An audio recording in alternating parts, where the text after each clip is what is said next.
The morning haze hung low over Camp Pendleton as Staff Sergeant Isabella Tran adjusted the strap of her rifle case and walked across the gravel toward the firing range. To most people on base, Isabella was just another Marine technician who happened to have decent scores on the range, quiet and disciplined but unremarkable compared to louder personalities in the barracks. She kept her auburn hair tied neatly, her posture straight, and rarely spoke unless spoken to. What few realized was that behind her calm exterior lay years of secret training and countless hours of honing a skill that no ordinary Marine possessed.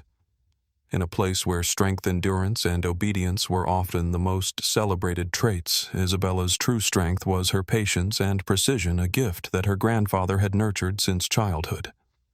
Camp Pendleton was alive with the sound of orders, barked boots striking asphalt, and weapons being loaded for another day of drills. For Isabella, the military was not glamorous. It was a world of strict schedules, endless repetition, and an environment where mistakes could mean more than embarrassment. They could mean lives. She had grown used to the rhythm of military life, the early mornings, the long runs, the constant reminders that discipline was the foundation of survival. The Navy SEALs often trained alongside the Marines at the range, their reputation looming over every exercise. For Isabella, being around the Navy meant a constant reminder that excellence was not optional. The day began like any other until a seemingly minor error shifted everything. During the morning's weapons qualification, one of the range instructors misplaced a logbook, delaying the line of shooters. It was a trivial problem, nothing unusual in the chaos of training, but that delay meant Isabella found herself paired with a Barrett .50 caliber rifle she had not expected to fire. Most Marines eyed the weapon with hesitation. Its recoil was notorious, its sheer size intimidating. A few muttered under their breath about bruised shoulders and broken confidence. Isabella approached it differently. She examined the rifle carefully, tracing the barrel, checking the bipod legs, adjusting the scope with minute precision. To her, it was not a beast to fear, but a familiar companion. When she settled behind the weapon, her breathing slowed, her hands steady, her mind calm. The first shot thundered across the range, echoing through the hills. The target sat 800 meters downrange, a distance that separated skilled marksmen from the average shooters. Through the binoculars of Chief Petty Officer David Morales, a veteran of 20 years with Navy SEALs, the paper target fluttered as a round punched cleanly through dead center. Impressive, but not unheard of. What made David lower his binoculars with a frown was Isabella's reaction. No grin, no fist pump, not even a flicker of pride. She chambered another round with mechanical ease, fired, and struck center again. By the time she fired her sixth shot, a small crowd had gathered. 15 rounds later, every bullet had torn through the same shredded hole as if a machine had done the work. Isabella calmly set the weapon down and began cleaning it, indifferent to the murmurs of amazement around her. David approached her afterward. He had seen many shooters in his career. Rookies, professionals, and legends whispered about in special operations circles. Something about this Marine felt different. Her hands bore the calluses of years behind a trigger. Her green eyes carried the distant look of someone who had stared down targets far away from training ranges. "Outstanding shooting, Staff Sergeant," he said, extending his hand. "Chief Morales, Navy Special Warfare." Isabella shook his hand firmly, but without ceremony. "Just doing what I was trained to do, Chief." That evening, curiosity gnawed at David. He searched her personnel file and found nothing remarkable. Good fitness scores, clean record solid, but not exceptional marksmanship ratings. Yet what he had seen was beyond exceptional. Digging deeper, he found odd gaps in her service history. Unexplained leaves and travel records hinting at time spent in Canada near a private military training facility rumored to produce shooters too skilled for official schools. Rumors in the intelligence world whispered about a sniper called Phantom, a ghost-like figure who had operated in Afghanistan with near mythical precision. The timelines matched. A few days later, David confronted her privately in the armory. Isabella's hands paused mid-cleaning when he mentioned Alberta, Canada. For a brief moment, her eyes hardened, then softened with resignation. That night, they met off base away from prying ears. Over beer left untouched, she revealed her truth. Her grandfather, once a Chinese-Canadian Special Forces veteran, had raised her after her parents' death. From the age of 8, she was drilled in disciplined survival and marksmanship. By 16, she was competing in rifle competitions, catching the eye of instructors linked to a shadowy organization known as Northern Tactical Group. They offered advanced training money and the chance to serve in ways the official military could not.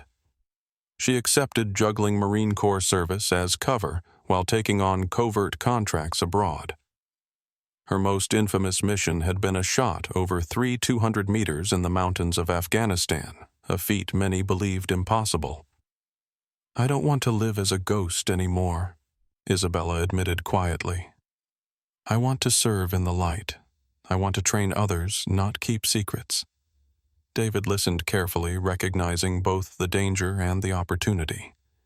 He knew that if higher command learned of her double life, she could face court-martial or worse. But he also knew her skills could save countless lives if brought into official channels. He promised her he would find a way. Convincing the Navy was no easy task. Admiral Rebecca Hayes listened to David's proposal with a cold expression. Unauthorized contracts, international law violations, and a Marine living a double life were not things easily overlooked. But David argued that Isabella represented a unique chance. Her talents could revolutionize long-range precision shooting. Her experience could train a generation of snipers, and her willingness to step into the light proved her loyalty. After long deliberation, the Navy chose a different path. Instead of punishing her, they would create a new joint task force officially sanctioned, but operating with surgical precision in politically sensitive areas. Isabella would be its founding member, her past reclassified as preparation for her current assignment. When Isabella first arrived at the classified training facility in Colorado, she faced skepticism. 12 of the best snipers from across the services stood waiting, many with multiple tours and confirmed kills. Sergeant Jack O'Connor, an Army Ranger, scoffed openly. "With respect, ma'am, no one makes shots past 2,000 meters consistently. That's a fairy tale." Isabella said nothing.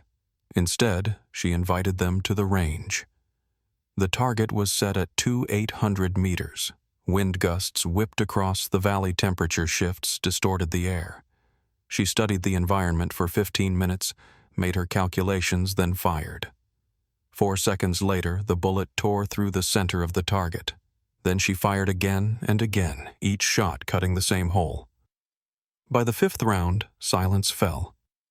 O'Connor lowered his scope, awe replacing skepticism.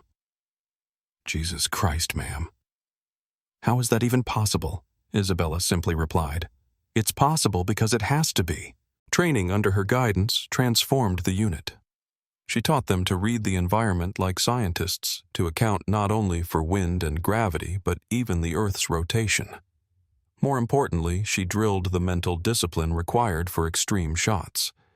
When you pull the trigger at 3 kilometers, she told them you have 4 seconds to wonder if you were right. By the time the bullet lands, it's too late to change your mind.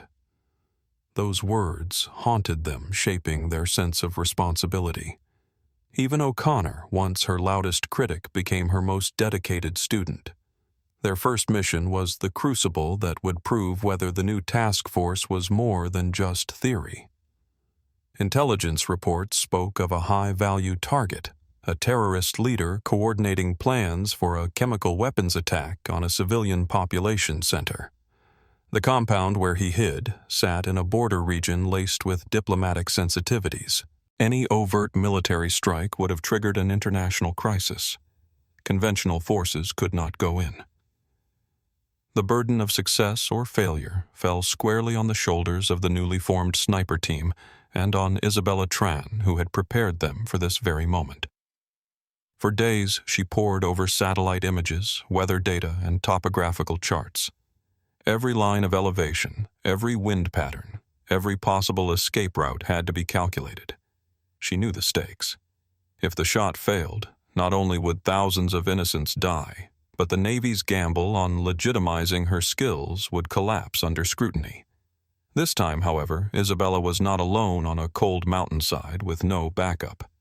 She had Jack O'Connor, her once skeptical student, now hand-picked to execute the mission. O'Connor spent 4 grueling days moving into position. He crawled through rocky gullies, lay motionless for hours under a scorching sun, and pushed his body beyond exhaustion to remain undetected. Through encrypted channels, Isabella guided him step-by-step wind readings, humidity shifts, even the angle of light at different hours of the day. Her voice was calm, measured the same tone she had used countless times during training. But beneath that calm, she felt the weight of responsibility unlike ever before. If O'Connor faltered, she would have failed not only her mission, but her student. On the 4th day, the opportunity finally came. The target stepped onto a balcony, unaware that over 2 kilometers away, a Ranger sniper lay prone with his rifle steady. O'Connor's breathing slowed. Isabella's final words reached him through his headset. "Trust your training. The bullet knows the way." He squeezed the trigger. 4 seconds later, the round struck clean through the target's chest. The man collapsed instantly. There were no civilian casualties, no alarms, just a surgical elimination that erased a threat before it could become a massacre. Relief surged through the command post. O'Connor whispered a shaky confirmation, but Isabella said nothing at first. She stared at the data feed, at the confirmed hit, and felt a strange mixture of pride and melancholy.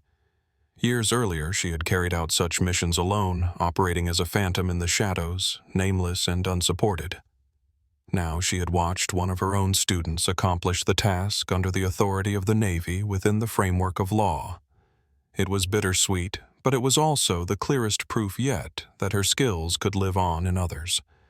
Recognition came swiftly. Isabella's role shifted from operator to teacher. She was invited to Quantico to lecture before seasoned Marine instructors, men who had once doubted that a young woman could hold such expertise. She spoke not only of ballistics and physics, but of patience, discipline, and the mental toll of holding life and death at the tip of a finger. Whispers of her past as phantom moved through the ranks, no longer rumors to be denied, but lessons folded into official doctrine. The military had turned her shadow life into curriculum. Her promotion to gunnery sergeant marked the culmination of that transformation.